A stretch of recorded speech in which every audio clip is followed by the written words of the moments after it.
Білесіздер ме балалар, бүгінгі біздің сабағымыз өлкетану бөлімі бойынша бізде тақырып тақтаға қараңыздар, өлкетану мұражайы және тарихи жәдігерлер деп аталады балалар.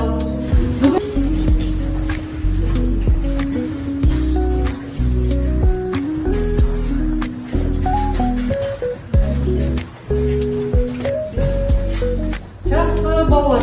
Балалар бізде осы сабағымызды киелі шаңырақ, әрқашанда шаңырақтарыңыз биік болсын, әр шаңырақта қуаныш болсын. Біздің бүгінгі сабағымыз жақсы өтсін. Сіздер сияқты дарынды, талантты оқушыларымыз көп болсын. Сіздерге бар жақсылықты тілеймін.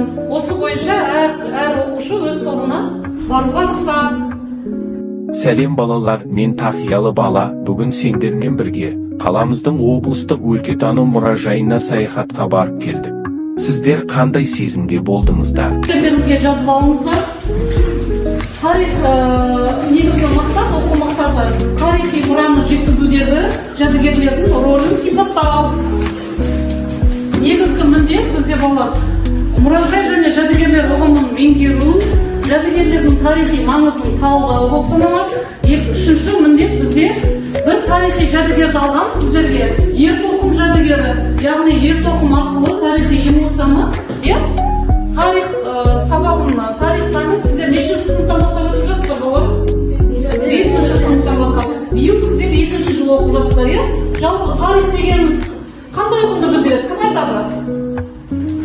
Аяным айта ғой.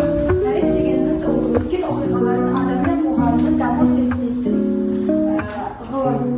Жақсы, үлкен ғылым, үлкен оқиғаларды зерттейтін дұрыс, жақсы өз ойыңыз. Келесі, екінші, этнография деген сөз бар екен бүгін бізде. Үлкен ұғым. Этнография деген сөз естіп көрдіңіздер ме? Қандай ұғымды білдіреді? Үңкәр айта ғой.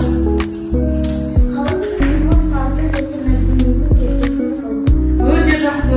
Осы бізге не себептен осы тарихи деректер маңызды деп ойлайсыздар балалар? Тарихи деректер бізге несімен маңызды?